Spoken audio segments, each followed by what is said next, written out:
আচ্ছা দেখো, আমরা একটা অঙ্ক এখন করব। এটা ল্যাটিস শক্তি সংক্রান্ত। ল্যাটিস শক্তি তোমরা গতদিন পড়েছো যে ল্যাটিস শক্তি হচ্ছে এক মোল গ্যাসীয় ক্যাটায়ন এবং এক মোল গ্যাসীয় অ্যানায়ন থেকে আমরা যখন এক গ্যাসীয় ক্যাটায়ন এবং গ্যাসীয় অ্যানায়ন থেকে যখন আমরা 1 গ্রাম অণু পরিমাণ আমরা যদি আয়নীয় যৌগ গঠন করি তখন যে শক্তির পরিবর্তন হচ্ছিল তাকে আমরা বলছিলাম ল্যাটিস শক্তি। তো এই ল্যাটিস শক্তি NaCl এর ক্ষেত্রে কীভাবে ক্যালকুলেট করা হয় তার একটা সাইকেল তোমাদের গতদিন দেখিয়েছি। যে Na সলিড অবস্থায় থাকে,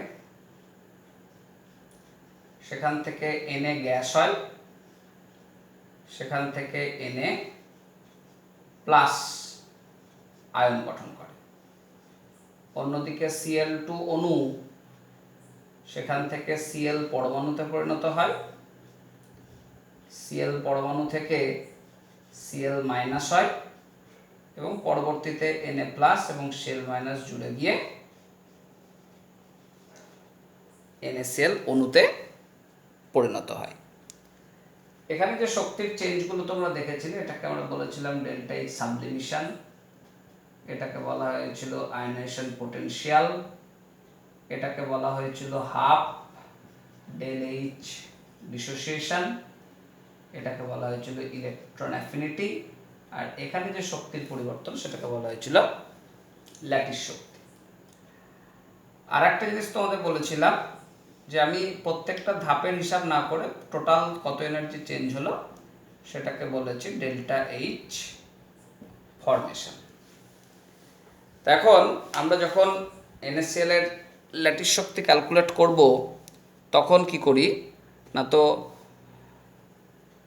এই ডেল্টা এইচ ফরমেশনের সঙ্গে বাকি সব স্টেপগুলোর শক্তিকে সমান ধরে নিচ্ছি। দিয়ে আমরা কি লিখেছিলাম, ডেল্টা এইচ ফরমেশন সমান delta H sublimation plus ionization potential plus half del H dissociation plus electron affinity plus lattice energy. তাহলে এইটা হচ্ছে আমাদের ফর্মুলা NaCl এর ক্ষেত্রে। এবার এই ফর্মুলাতে যখন আমরা মানগুলো বসাবো তখন কিন্তু একটা জিনিস মাথায় রাখবে, যে যে মানগুলো উৎপন্ন হয়, যে যে শক্তিগুলো উৎপন্ন হয় সেই শক্তিগুলো আগে তোমরা কি করবে, মাইনাস সাইন বসাবে, কারণ শক্তি মুক্ত হলে তাকে মাইনাস দিয়ে প্রকাশ করা হয়। আর যে সমস্ত ক্ষেত্রে শক্তি শোষিত হয় সেই সমস্ত শক্তিগুলোকে আমরা প্লাস সাইন দিয়ে বসাবো। তো যে কোনো যৌগ যখনই গঠিত হবে গঠনের সময়তে মাথায় রাখবে অবশ্যই তারা শক্তি কিছু না কিছু পরিমাণ ছাড়বে, কারণ শক্তি যদি না ছাড়ে তাহলে কোনো আয়নীয় যৌগই গঠন হওয়া সম্ভব নয়। তার জন্য ডেল্টা এইচ ফরমেশন এর মানটা এখানে দেওয়া আছে 381.2, কিন্তু আমরা অঙ্কতে লেখার সময় লিখব মাইনাস 381.2। এবার দেখো ডেল এইচ সাবলিমিশন, সাবলিমিশন মানে বাষ্পায়ন তাপ, তা সেটা কিন্তু শোষিত হবে, নাহলে পরিবর্তনটা হবে না। তাহলে 108.4 লিখে দিলাম।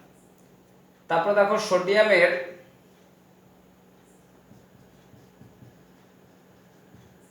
সোডিয়ামের আয়নন বিভব দেওয়া আছে 495.4, তাহলে এটাও শক্তি গ্রহণ করে, তাহলে এটাকেও লিখলাম 495.4। এবার ডেল এইচ ডিসোসিয়েশন মানে বন্ধন বিভাজন শক্তি, সেটা দেওয়া আছে 120.9, কিন্তু এখানে আমাদের কি লাগে, হাফ ডেল এইচ ডিসোসিয়েশন, তার জন্য আমরা এখানে লিখব 1/2 into 120.9 half del H dissociation plus electron আসক্তি। এই ইলেকট্রন আসক্তি কিন্তু মুক্ত হয় যখনই তোমার ইলেকট্রন গ্রহণ হয়, যত সহজে গ্রহণ হয় তত তোমরা জানো শক্তি বেশি মুক্ত হবে। তার জন্য এই ইলেকট্রন আসক্তির আগে আমরা একটা মাইনাস সাইন বসিয়ে দিচ্ছি, অর্থাৎ 384.6 প্লাস ল্যাটিস এনার্জি ইউ, এই ইউটাকেই আমাদেরকে এখানটায় হিসাব করতে হবে। তাহলে দেখো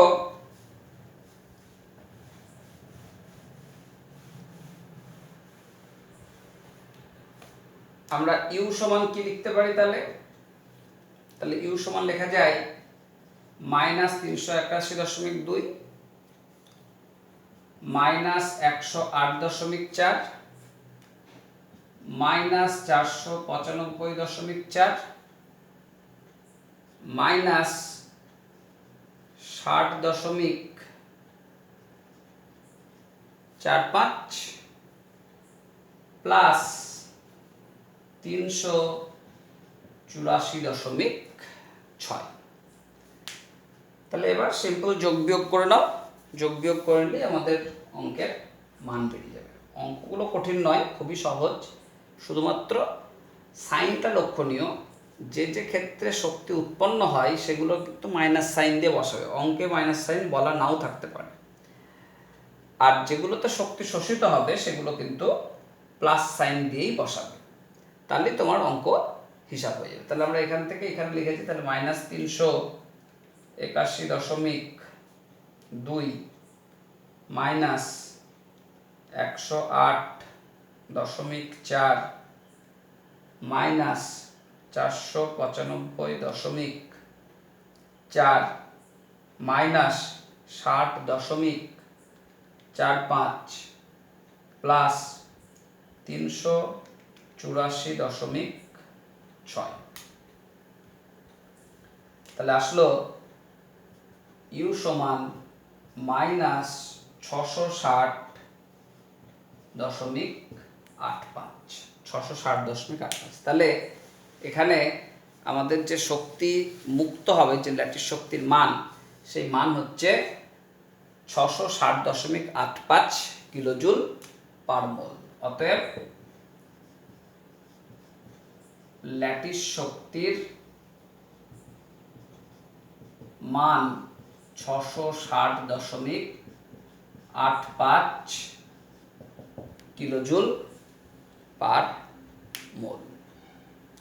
তাহলে এইভাবে আমরা ল্যাটিস শক্তি বর্ন হেবার সাইকেল থেকে ক্যালকুলেট করি। যদি সমস্ত মান জানা থাকে, অঙ্কে সাপ্লাই করা থাকে, তাহলে আমরা ল্যাটিস শক্তি হিসাব করতে পারবো। বা ল্যাটিস শক্তি যদি তোমাকে বলে দেয়, তাহলে অন্যান্য যে কোনো মান তুমি এখান থেকে এই পদ্ধতির সাহায্যে সহজেই গণনা করে নিতে পারবে। তা যাই হোক, আমরা ল্যাটিস শক্তি পোর্শনটা শেষ করলাম। এবার আমরা আসব আয়নীয় যৌগের তোমার পরিবর্তনশীল যোজ্যতা। তা পরিবর্তনশীল যোজ্যতা আমরা দেখতে পাই কোনগুলোর ক্ষেত্রে? যাদের ক্ষেত্রে দেখা যায় যে ডি কক্ষক থাকছে, এবং তোমরা এটা দেখেওছো, অ্যাটমিক স্ট্রাকচার পড়ার সময় দেখেছো যে Fe দু রকমের জারণ স্তর দেখায়, Fe2+, Fe3+। কপার দু রকমের জারণ স্তর দেখায়, Cu+, Cu2+। এরকম অনেক এলিমেন্টই আছে যে এলিমেন্টগুলোর ক্ষেত্রে আমরা দেখতে পাই ভেরিয়েবল ভ্যালেন্সি। তাহলে পরিবর্তনশীল যোজ্যতা ও অষ্টক সূত্রের ব্যতিক্রম। অষ্টক সূত্রের ব্যতিক্রম। তাহলে আমরা ক্লাস 10 পর্যন্ত জেনে এসেছি যে সমস্ত আয়ন গঠনের মূল উদ্দেশ্যই হচ্ছে শেষ কক্ষপথে 8টা ইলেকট্রন রাখার চেষ্টা করে। কিন্তু এখন দেখব অনেক আয়ন তাদের স্থায়িত্ব অর্জন করছে, প্রকৃতিতে পাওয়া যাচ্ছে, কিন্তু শেষ কক্ষপথে 8টা ইলেকট্রন না থেকে তার থেকে বেশি সংখ্যক ইলেকট্রন থাকতে পারে। যেমন ধরো Fe26 electronic configuration 1s2 2s2 2p6 3s2 3p6 4s2 3d6। এবার আমি যদি Fe2+ করে দিই, তাহলে ইলেকট্রনিক কনফিগারেশন হয়ে গেল 1s2 2s2 2p6 3s2 3p6 4s0 3d6। তাহলে দেখো এখানে যদি আমরা যোজ্যতা কক্ষে মোট ইলেকট্রন দেখি, তাহলে যোজ্যতা কক্ষে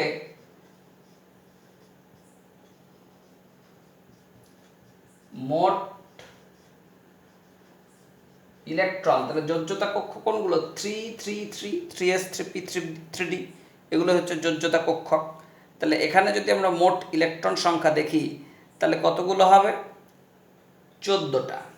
2 + 6 + 6 = 14। তাহলে দেখো এখানে কিন্তু একটা অষ্টকের ব্যতিক্রম ধরা পড়ছে।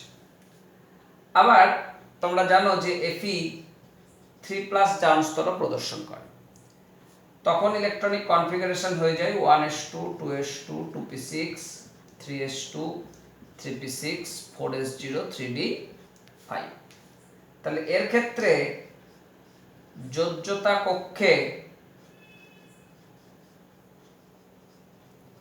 ইলেকট্রন সংখ্যা এটা দাঁড়ায় 2 + 6 + 5 মানে 13টি।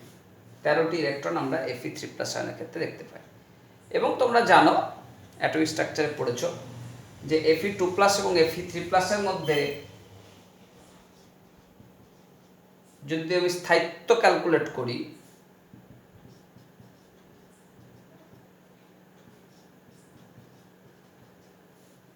তাহলে দেখব Fe3+ এর স্থায়িত্ব Fe2+ এর থেকে বেশি হয়, কারণ এখানটায় একটা অর্ধপূর্ণ ডি কক্ষক উপস্থিত আছে। তাহলে Feর ক্ষেত্রে আমরা দেখছি কি একটা নির্দিষ্ট যোজ্যতা দেখাচ্ছে, তাও নয়, +2 +3 দু রকম যোজ্যতা দেখাচ্ছে। এবং এদের বাইরের কক্ষপথে, শেষ কক্ষপথে 8টা ইলেকট্রন আছে, তাও নয়, 8-এর বেশি ইলেকট্রন থাকছে। এবং এগুলো বাস্তবে দেখতে পাওয়া যায়। তার মানে আমাদের যে অষ্টক নিয়ম সব ক্ষেত্রে যে খাটবে তা কিন্তু নয়।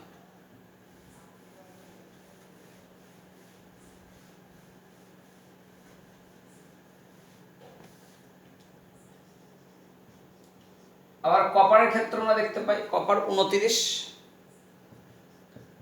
তাহলে 1s2 2s2 2p6 3s2 3p6 4s1 3d10।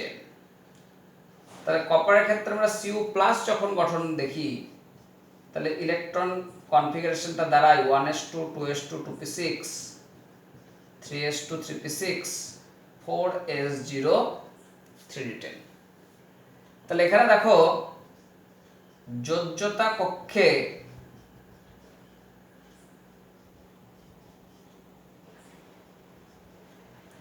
Electron সংখ্যা 2 + 6 + 10 = 18টি।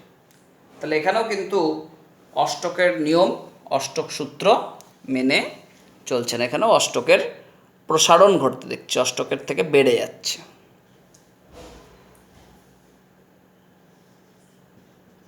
Cu2+, এখানে আমরা ইলেকট্রন কনফিগারেশন দেখব 1s2 2s2 2p6 3s2 3p6 4s0 3d9। এবং এখানে তুমি যদি দেখো যোজ্যতা কক্ষে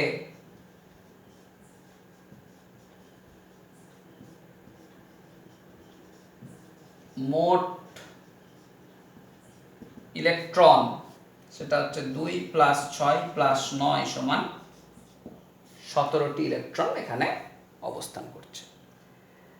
তাহলে এই সমস্ত মৌলর ক্ষেত্রে, বিশেষ করে সন্ধিগত মৌল যেগুলো, সেই সন্ধিগত মৌলের ক্ষেত্রে দেখা যায় ভেরিয়েবল ভ্যালেন্সি, একাধিক যোজ্যতা এবং তোমার অষ্টকের প্রসারণ ঘটছে, 8-এর থেকে বেশি থাকছে যোজ্যতা কক্ষে।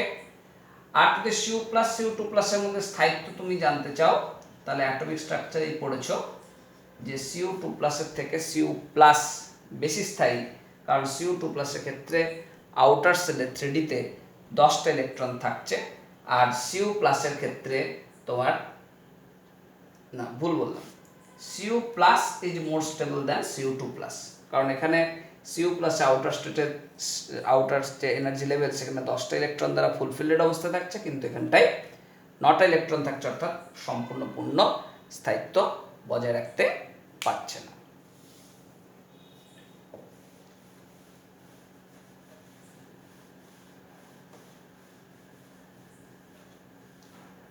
আবার দেখো তোমার এখানে একটা গুরুত্বপূর্ণ টপিক আছে, বিষয় আছে, সেটা হচ্ছে নিষ্ক্রিয় জোড় প্রভাব। নিষ্ক্রিয় জোড় প্রভাব ইংরেজিতে বলা হয় ইনার্ট পেয়ার এফেক্ট। নিষ্ক্রিয় জোড় প্রভাব আমরা তখনই দেখব যদি কোনো পরমাণুর যোজ্যতা ইলেকট্রনের ঠিক আগে ডি কক্ষক বা এফ কক্ষক এগুলো পূর্ণ অবস্থায় থাকে। তার কারণ তোমরা জেনেছ যে ডি এফ এগুলোর আবরণী প্রভাবের মান খুবই কম।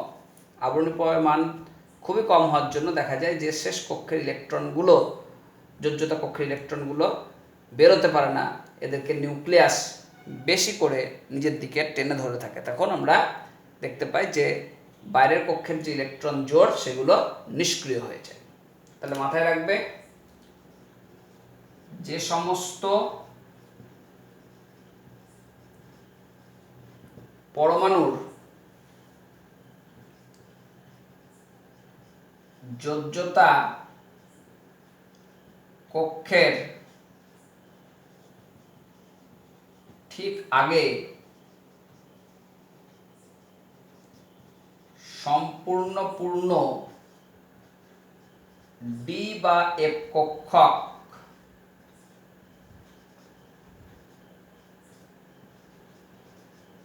উপস্থিত থাকে, সম্পূর্ণ পূর্ণ ডি বা এফ কক্ষক উপস্থিত থাকে, সেই সমস্ত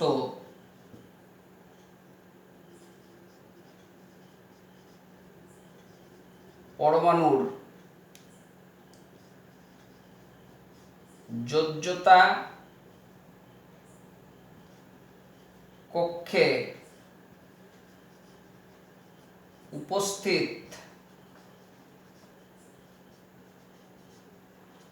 ইলেকট্রনগুলি নিউক্লিয়াসের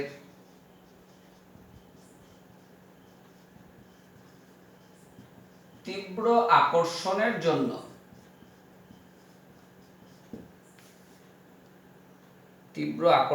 জন্য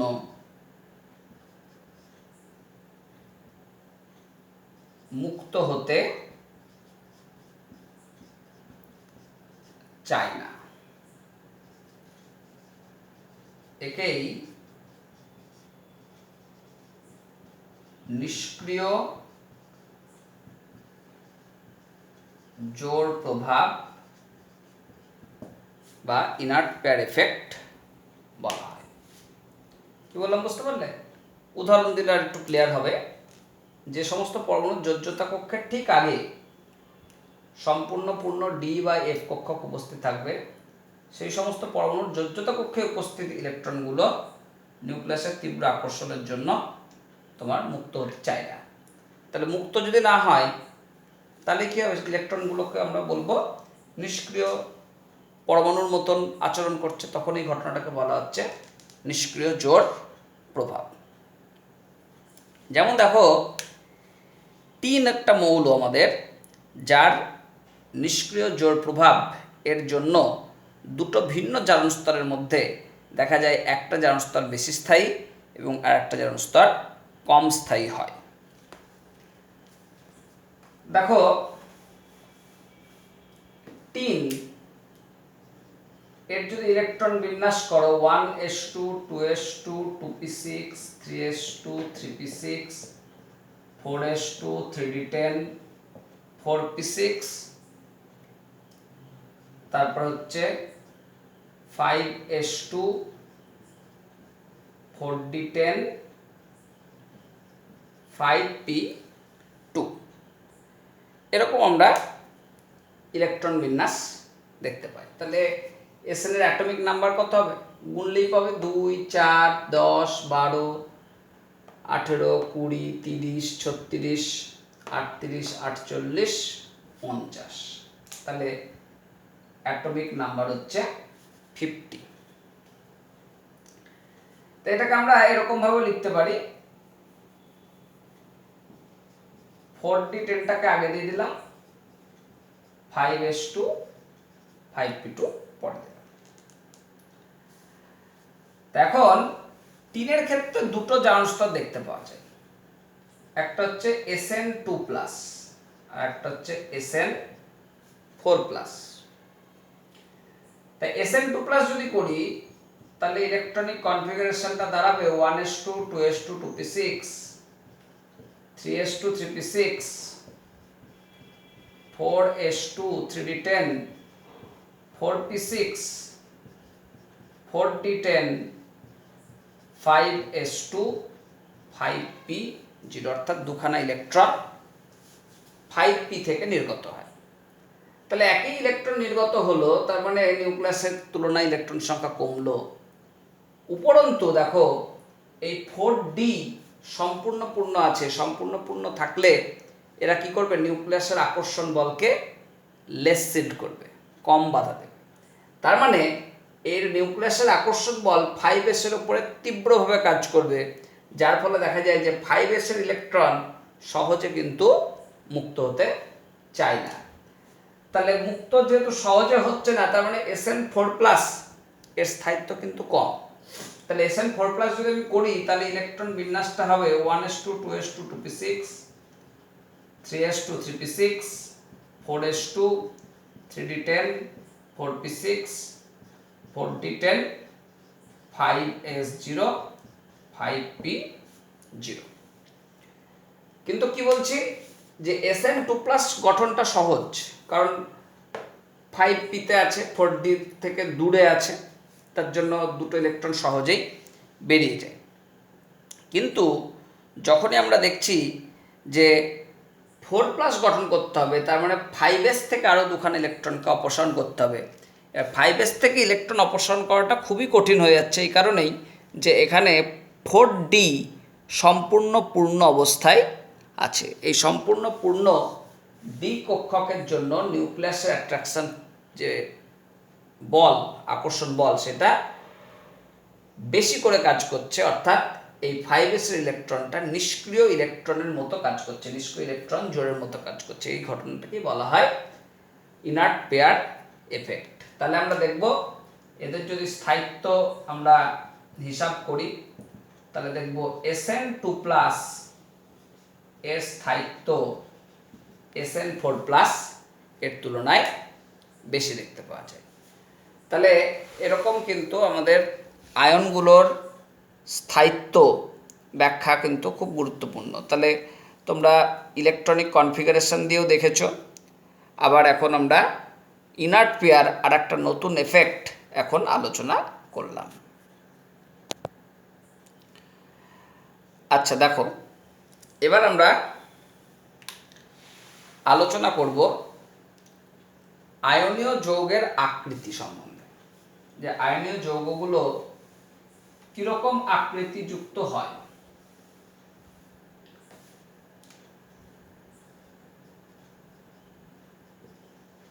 আয়নীয় যৌগের আকৃতি। তা আয়নীয় যৌগগুলো তোমরা জানো যে ক্যাটায়ন এবং অ্যানায়ন দ্বারা গঠিত হয়, এবং এটাও তোমরা জানো যে ক্যাটায়নের আকার পরমাণু অপেক্ষা ছোট হয়। যেমন সোডিয়ামের থেকে সোডিয়াম প্লাস ছোট আকৃতির হবে, Mg এর থেকে Mg2+ ছোট আকৃতির হবে। আর তোমরা জানো যে অ্যানায়নের আকার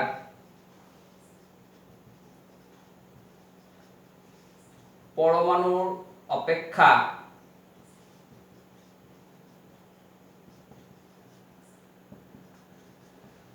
বড় হয়। যেমন ধরো F- গ্রেটার দেন F, কি ধরো S2- গ্রেটার দেন S, এরকম আমরা দেখতে পাই।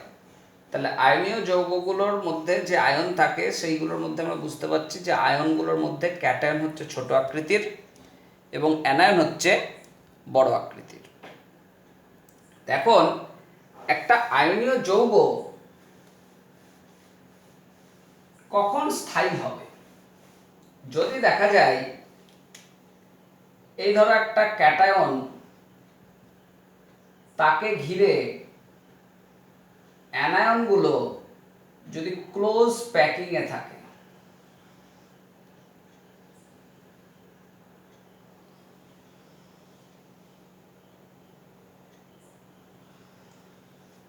এই গঠনটাকে আমরা বলছি ক্লোজ প্যাকিং স্ট্রাকচার।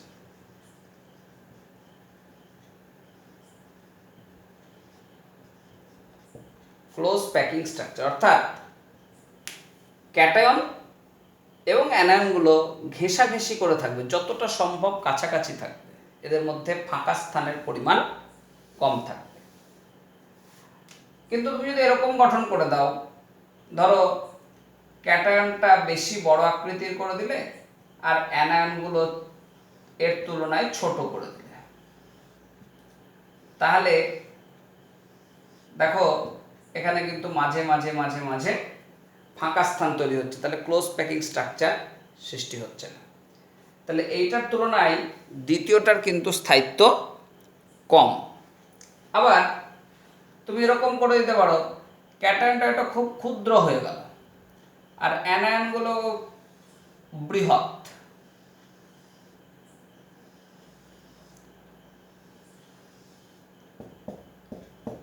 তাহলে এটাও কিন্তু আমরা ক্লোজ প্যাকিং স্ট্রাকচার বলতে পারছি না।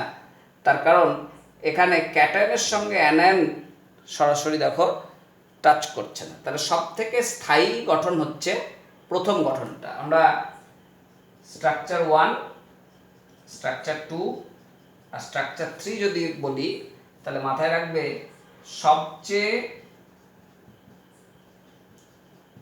স্থায়ী গঠন হচ্ছে 1 নম্বর অ্যারেঞ্জমেন্টটা। তাহলে আয়নীয় যৌগগুলোর ক্ষেত্রে তোমার এই যে গঠন, এই গঠনটাকে বলা হয় ক্লোজ প্যাকিং। আর একটা জিনিস মাথায় রাখবে, এই যে একটা ক্যাটায়নকে ঘিরে ক্লোজ প্যাকিং স্ট্রাকচারে যতগুলো অ্যানায়ন থাকছে, বা উল্টোটাও হতে পারে, একটা অ্যানায়নকে ঘিরে যতগুলো ক্যাটায়ন থাকে, সেই সংখ্যাকে আমরা বলি সবর্গাঙ্ক সংখ্যা। ইংরেজিটা সহজ, ইংরেজিতে বলা হয় কোঅর্ডিনেশন নাম্বার। তাহলে সবর্গাঙ্ক সংখ্যা, সবর্গাঙ্ক সংখ্যা বা কোঅর্ডিনেশন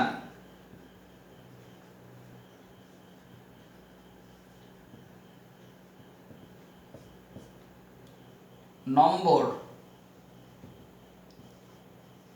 বলতে বোঝায় একটি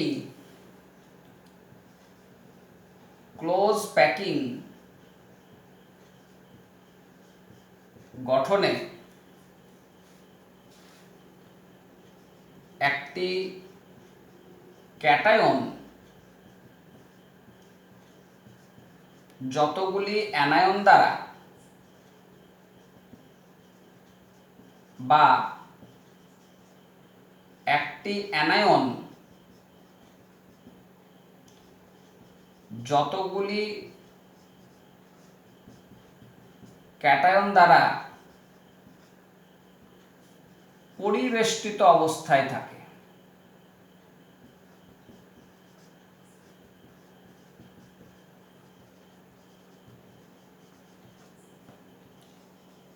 তাকে তার কোঅর্ডিনেশন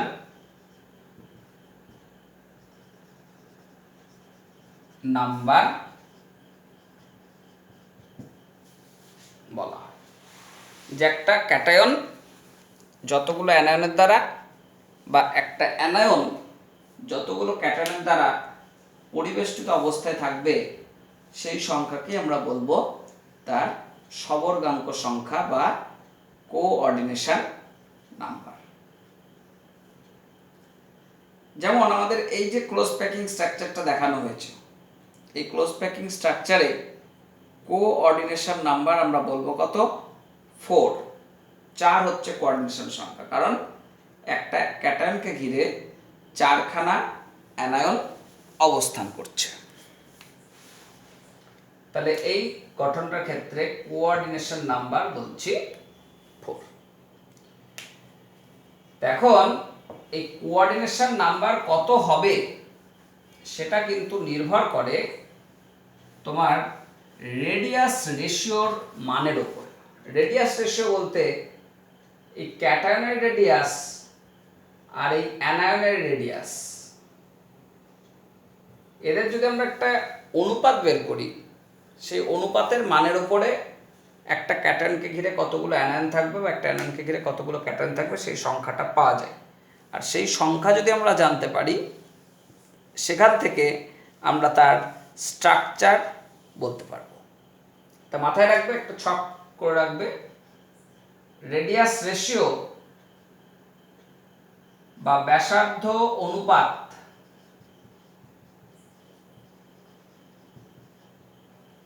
বলতে বোঝায়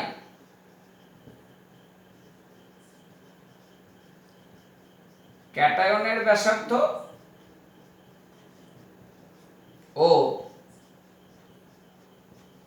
অ্যানায়নের ব্যাসার্ধের অনুপাত।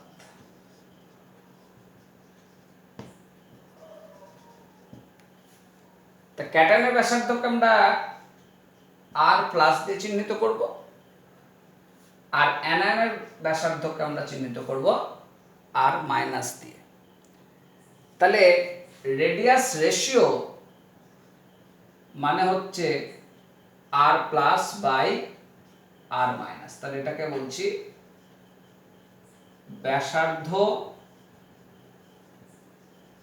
অনুপাত। এই ব্যাসার্ধ অনুপাতের মানের উপরে নির্ভর করে কোঅর্ডিনেশন নাম্বার, আর কোঅর্ডিনেশন নাম্বারের উপর নির্ভর করে তোমার যৌগটার স্ট্রাকচার, গঠন কি হবে। তো মাথায় রাখবে, যদি এই কোঅর্ডিনেশন সংখ্যাটা, কোঅর্ডিনেশন নাম্বারটা 0 থেকে শুরু করে 0.155 হয়, তাহলে কোঅর্ডিনেশন নাম্বার হয় 2। আর এই 2 কোঅর্ডিনেশন নাম্বার হলে গঠন হবে সরল রৈখিক। তাহলে সরল রৈখিক গঠন মানে কি হবে? এরকম মাঝখানে একটা ক্যাটায়ন থাকবে আর অ্যানায়নগুলো এতই বড় হবে যে দুখানার বেশি অ্যানায়ন এর সঙ্গে এসে যুক্ত হতে পারবে না। তাহলে এই রেশিও ভ্যালুটা যদি 0 থেকে 0.155 এর মধ্যে থাকে, তাহলে সেটাকে আমরা বলবো তোমার সরল রৈখিক স্ট্রাকচার, অর্থাৎ এখানে কোঅর্ডিনেশন নাম্বার 2।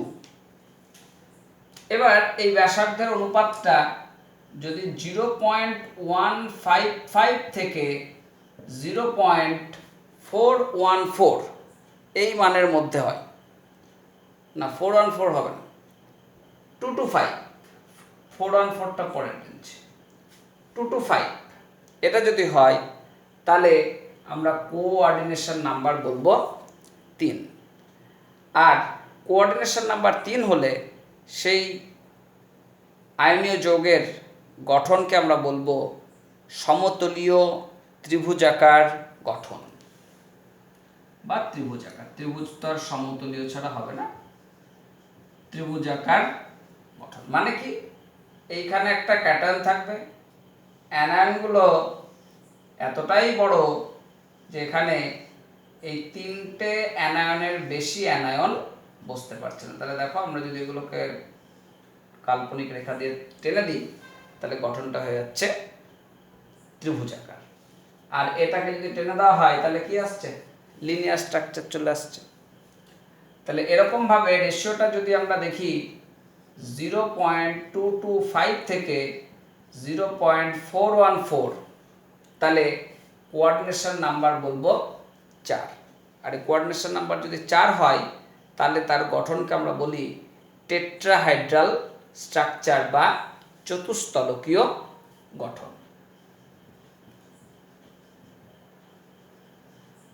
চতুস্তলকীয় গঠন মানে কি, একটা এরকম ক্যাটায়ন থাকবে, তাকে ঘিরে চারখানা অ্যানায়ন এমনভাবে অবস্থান করবে যাতে দেখে একটা টেট্রাহাইড্রাল স্ট্রাকচার, মানে এটা একটা ওই পেছন ধার দিয়ে আছে। তাহলে চতুস্তলকীয় গঠন আমরা দেখতে পাচ্ছি। আবার দেখো রেশিওটা যদি 0.414 থেকে 0.732 এর মধ্যে থাকে, তাহলে কোঅর্ডিনেশন নাম্বার হবে 6, আর 6 হলে এর গঠনকে আমরা বলি অক্টাহাইড্রাল বা অষ্টতলকীয় গঠন।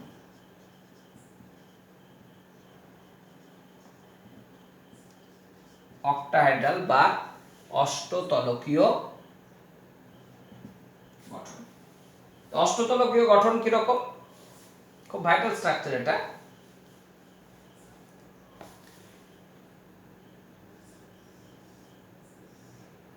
এইখানে একটা মাঝখানে যদি ক্যাটায়ন থাকে, তাই একে ঘিরে চার কোণায় চারটে অ্যানায়ন, আর একটা অ্যানায়ন উপরের দিকে, একটা অ্যানায়ন নিচের দিকে। তা আমি দেখাতে পাচ্ছি না উপর দিকে, তার জন্য আমরা উপর দিকে বোঝানোর জন্য এরকম দিয়ে দিলাম, আর নিচের দিকে বোঝানোর জন্য এরকম দিয়ে দিলাম। তাহলে এই গঠনটাকে আমরা বলি অষ্টতলকীয় গঠন, অর্থাৎ অ্যানায়নগুলো এইরকম ভাবে এমনভাবে বিন্যস্ত থাকবে, ক্লোজ প্যাকিং হবে। এখন আমি ক্লোজ প্যাকিং তো দেখাতে পারছি না, তার জন্য আমি দূরে দূরে দেখালাম, কিন্তু এরকমই ক্লোজ প্যাকিং ঘন সন্নিবেশ অবস্থায় থাকবে। অর্থাৎ একটা বোর্ড ধরো, বোর্ডের মাঝখানে ক্যাটায়ন, আর তাকে ঘিরে চার কোণায় চারটে অ্যানায়ন, একটা অ্যানায়ন আবার উপরের দিকে, একটা অ্যানায়ন ওই বোর্ডের পেছনের দিকে। তাহলে এরকমভাবে যদি থাকে, তখন সেগুলোকে বলা হচ্ছে অক্টাহাইড্রাল স্ট্রাকচার বা অষ্টতলকীয় গঠন। আর এই ভ্যালুটা যদি 0.732 থেকে 1.000 মানে 1 পর্যন্ত হয়, 0.732 বেশি হয়ে যায়, তখন এর কোঅর্ডিনেশন নাম্বার বলা হচ্ছে 8, আর এর স্ট্রাকচারটাকে বলা হয় কিউবিক স্ট্রাকচার বা ঘনকাকার গঠন। তাহলে আমরা এর গঠনকে বলবো ঘনকাকার গঠন।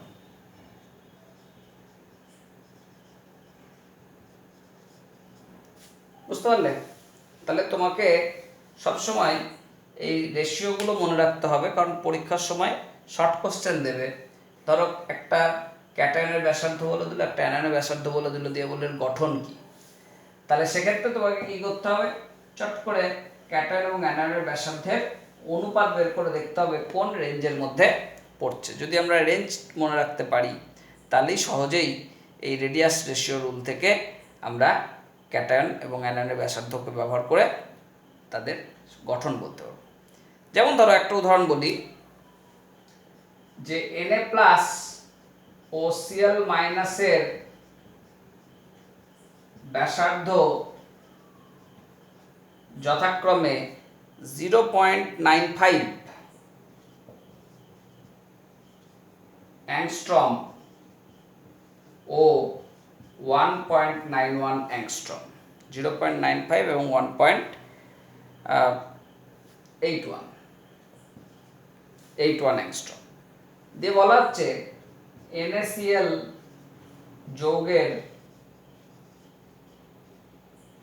যৌগের গঠন নির্ধারণ করো বা নির্ণয় করো। তাহলে কি করব, R of Na+ by R of Cl- calculate করব। তাহলে R of Na+ মানে হচ্ছে 0.95, আর R of Cl- সেটা হচ্ছে 1.81। ক্যালকুলেট করে দাও। তাহলে 0.95 মাইনাস 1.81, এই মাইনাস বলছি, ডিভাইড, তাহলে চলে আসলো 0.524। তাহলে 0.524 এটা দেখো এই রেশিওটার মধ্যে পড়ছে, 0.414 থেকে 0.732 এই অনুপাতের মাঝখানের একটা মান। তাহলে আমরা বলবো কি NaCl এর গঠন হচ্ছে অষ্টতলকীয় গঠন বা অক্টাহেড্রাল স্ট্রাকচার। তাহলে আমরা বলবো NaCl এর গঠন অষ্টতলকীয়, বা বলবো কোঅর্ডিনেশন নাম্বার হচ্ছে 6, অর্থাৎ একটা Na প্লাস আয়নকে 6খানা Cl মাইনাস আয়ন যেরকম ঘিরে রাখবে, অনুরূপভাবে একখানা Cl মাইনাস আয়নকে 6খানা Na প্লাস আয়ন দ্বারা পরিবেষ্টিত অবস্থায় থাকবে, তখনই আমরা এটাকে NaCl এর স্ট্রাকচার বলছি।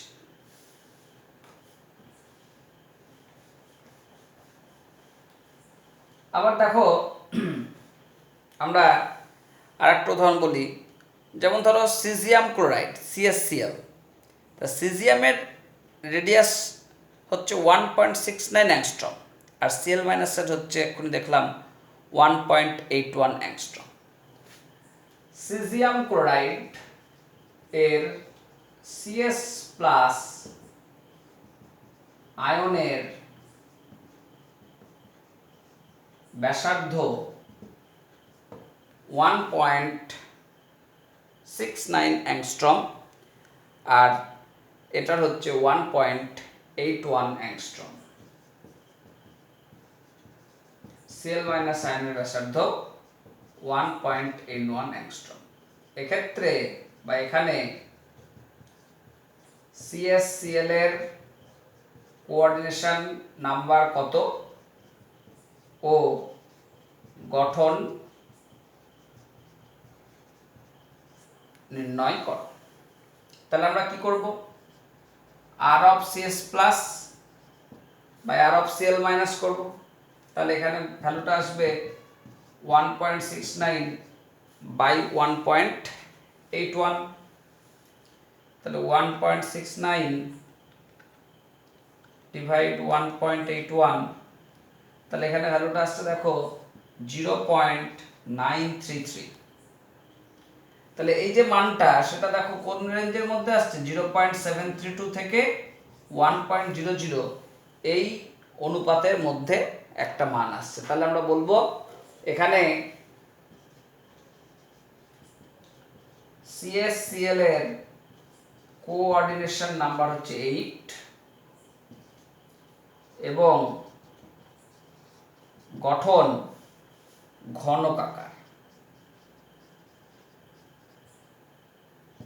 গঠন হচ্ছে ঘনকাকার। ঘনকাকার মানে তোমার ঘনকের মাঝখানে থাকবে Cs প্লাস, আর ঘনককে ঘিরে যে 8টা অবস্থান, সেই 8টা অবস্থানে থাকবে Cl মাইনাস। তাহলে এরকমভাবে আমরা দেখছি সিজিয়াম ক্লোরাইডের গঠন পাওয়া যাচ্ছে। তাহলে আমরা এই উপায়ে তোমার আয়নীয় যৌগগুলোর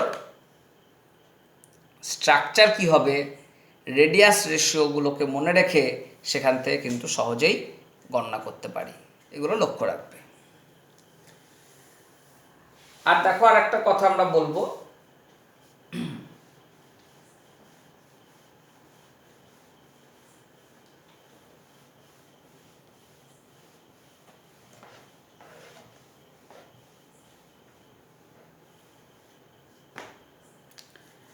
আয়নীয় যৌগের দ্রাব্যতা। আয়নীয় যৌগের দ্রাব্যতা দেখা যায় যেগুলো আয়নীয় যৌগ, আয়নিক কম্পাউন্ড, সেগুলো পোলার দ্রাবকে দ্রবীভূত হয়। পোলার দ্রাবক কি? পোলার দ্রাবক হচ্ছে জল, অ্যালকোহল, এগুলোকে বলা হয় পোলার দ্রাবক। কেন বলছি দেখো, আয়নীয় যৌগ পোলার দ্রাবকে দ্রবীভূত হয়। তাহলে পোলার দ্রাবক কোনগুলো?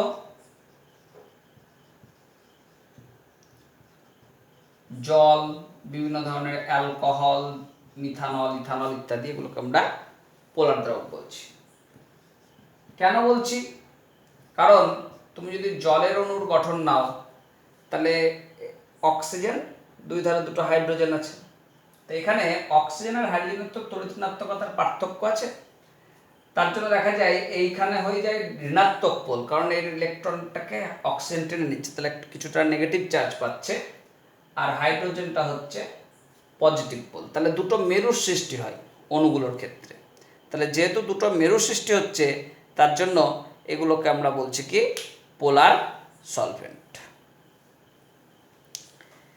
এবার এই পোলার সলভেন্টগুলো আয়নীয় যৌগকে কিভাবে দ্রবীভূত করে লক্ষ্য করো। আমরা একটা কমন আয়নীয় যৌগ যেমন সোডিয়াম ক্লোরাইড নিলাম। তা সোডিয়াম ক্লোরাইডে কি হবে, তোমার অল্টারনেটিভ পজিশনে দেখা যায় Na+ এবং Cl- আয়নগুলো অবস্থান করে।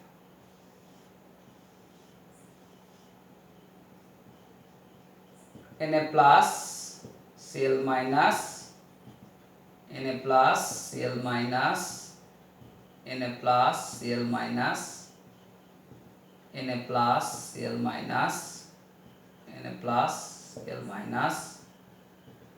Cl-, Cl-।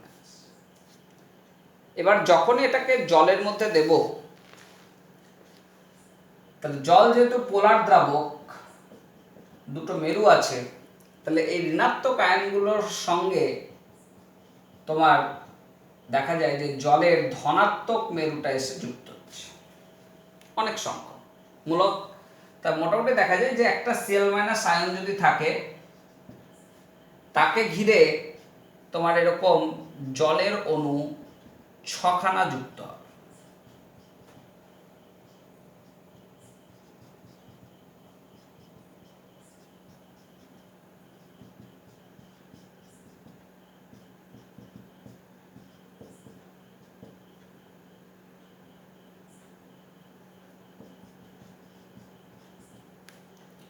এবার এইগুলোর মধ্যে আকর্ষণ বল কাজ করতে শুরু করছে। তো যদি দেখি যে এই ধারের আকর্ষণ বলটা বেশি, কার তুলনায় Na+ আর Cl- এর মধ্যে যে আকর্ষণ বল, তার তুলনায় এই বাইরের ধারে আকর্ষণ বল বেশি, তাহলে কি হবে, Cl- এই জালক থেকে খুলে বেরিয়ে চলে গেল, তাহলে Cl- এই ধারে চলে গেল, খুলে গেল। অনুরূপভাবে যেগুলো Na+ আয়ন থাকছে, সেগুলোকে এই পোলার দ্রাবকের ঋণাত্মক মেরু ঘিরে ধরবে।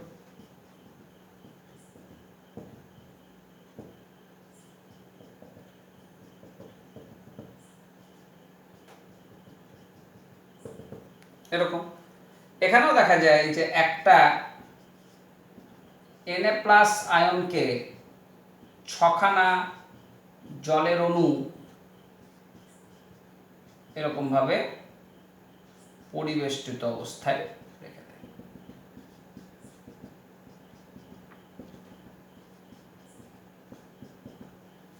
বুঝতে পারলে? তাহলে এধারে যদি আকর্ষণ বল বেশি হয়, কার তুলনায়, Na+ Cl- এর তুলনায়, তাহলে Na+টাও কেলাস জালক থেকে চলে যাবে সলিউশন।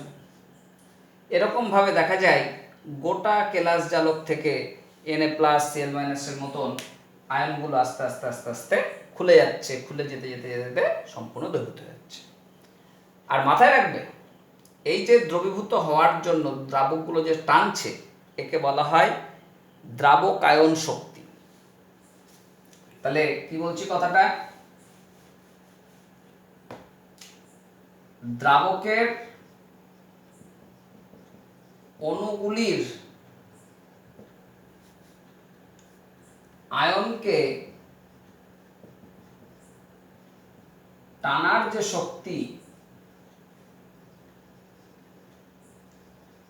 তাকে দ্রাবকায়ন শক্তি বলা হয়, দ্রাবকায়ন শক্তি বলা হয়। আর কোন আয়নীয় যৌগ তোমার কোন দ্রাবকে দ্রবীভূত হবে, সেটা নির্ভর করছে ওই যৌগটার ল্যাটিস শক্তি এবং দ্রাবকায়ন শক্তির মানের উপরে। যদি কোনো যৌগের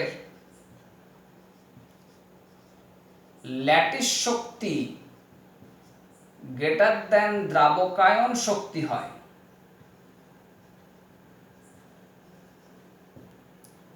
তবে যৌগটি ওই দ্রাবকে অদ্রাব্য। কি বললাম বুঝতে পারলে? যে দ্রাবকায়ন শক্তিটা তুলনায় ল্যাটিস শক্তি অর্থাৎ যৌগ গঠনের সময় যে পরিমাণ শক্তি নির্গত হয়েছিল সেই শক্তি যদি বেশি হয় তাহলে কিন্তু যৌগটা সেই নির্দিষ্ট দ্রাবকে দ্রবীভূত হবে না। আর উল্টোটা হবে, যদি কোনো যৌগের দ্রাবকায়ন শক্তি গ্রেটার দ্যান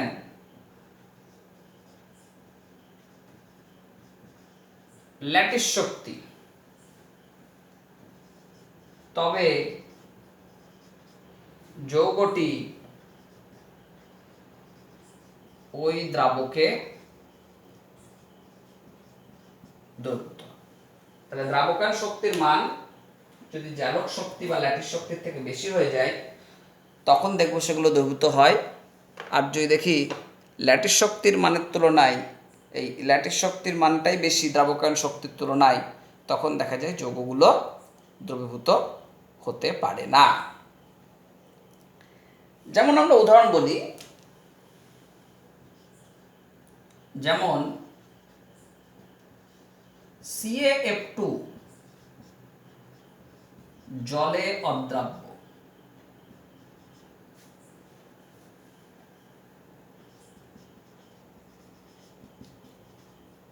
কিন্তু CaCl2 জলে দ্রাব্য হয়। তার কারণটা কি? কারণ তোমরা জেনেছো যে ল্যাটিস শক্তির মান আয়নগুলোর দূরত্বের উপর নির্ভর করে। যেখানে আয়নের মধ্যে দূরত্ব কম সেখানে কিন্তু ল্যাটিস শক্তির মান বেশি হয়। তাহলে ক্যালসিয়াম ফ্লোরাইডের ক্ষেত্রে দেখো Ca2+ আর F- আছে, তাহলে F- এর আকৃতি যথেষ্ট ছোট, তাহলে আয়নের মধ্যে বিপরীত আয়নের মধ্যে দূরত্ব কমছে, আর দূরত্ব কমছে মানেই তোমার ল্যাটিস শক্তির মান বেশি হচ্ছে। আর CaCl2 ক্ষেত্রে দেখছি কি, যে Ca তো কমন ক্যাটায়ন এখানে আছে, কিন্তু Cl- বড় আকৃতির অ্যানায়ন, তাহলে বড় আকৃতির অ্যানায়ন হলেই ক্যাটায়ন এবং অ্যানায়নের মধ্যে দূরত্ব বাড়বে, আর যত দূরত্ব বাড়বে ল্যাটিস শক্তির মান হ্রাস পাবে। তাহলে ল্যাটিস শক্তির মান হ্রাস পাচ্ছে বলেই জলের যে দ্রাবকায়ন শক্তি সেটা ক্যালসিয়াম ফ্লোরাইডের উপরেও যা, ক্যালসিয়াম ক্লোরাইডের উপরেও তাই, কিন্তু আমরা দেখছি যে ক্যালসিয়াম ফ্লোরাইডের ল্যাটিস শক্তির মানটা বেশি, সেই কারণে ক্যালসিয়াম ফ্লোরাইড ভাঙছে না, জলে দ্রবীভূত হচ্ছে না। আর ক্যালসিয়াম ক্লোরাইডের যেহেতু ল্যাটিস শক্তির মানটা কম, তুলনামূলকভাবে দ্রাবকায়ন শক্তি বেশি হয়ে যাচ্ছে, তখন ক্যালসিয়াম ফ্লোরাইড জলে দ্রবীভূত হতে পারছে। আর একটা কথা মাথায় রাখবে, যে কোনো দ্রাবকের যে দ্রাবকায়ন শক্তি সেটা মাধ্যমের পরাবৈদ্যুতিক ধ্রুবকের মানের উপর নির্ভর করে। লাইনটা লিখে রাখবে, আমি আস্তে আস্তে বলছি। যে কোনো দ্রাবকের দ্রাবকায়ন শক্তি ওই দ্রাবকের পরাবৈদ্যুতিক ধ্রুবকের মানের উপর নির্ভর করে। বুঝতে পারলে? যে মাধ্যমের পরাবৈদ্যুতিক ধ্রুবকের মান বেশি তার দ্রাবকায়ন শক্তি বেশি হবে, আর যার পরাবৈদ্যুতিক ধ্রুবকের মান কম তার দ্রাবকায়ন শক্তির মান কম হবে। তাহলে এখান থেকে তোমাদের MCQ দিয়ে দিতে পারে যে 4টে দ্রাবক দিয়ে দিল, ব্র্যাকেটে তাদের পরাবৈদ্যুতিক ধ্রুবক কে বলে মান দিয়ে দিল। এবার দেখবে কোনটার দ্রাবকায়ন শক্তি বেশি হবে, যার পরাবৈদ্যুতিক ধ্রুবকের মান বেশি। আর যার দ্রাবকায়ন শক্তির মান যার পরাবৈদ্যুতিক ধ্রুবকের মান কম তার দ্রাবকায়ন শক্তির মানও আমরা দেখব কম হচ্ছে। তো যাই হোক, আমাদের আয়নীয় যৌগ যেগুলো ছিল, যে অংশগুলো ছিল, সেগুলো আমরা সম্পূর্ণ আলোচনা করলাম। নেক্সট ক্লাসে আমরা চলে যাব সমযোজী যৌগ। খুব গুরুত্বপূর্ণ, সমযোজী যৌগটাই বেশি বড়। যাই হোক, আমরা আস্তে আস্তে পড়ব, এই অংশগুলো তোমরা দেখে নেবে।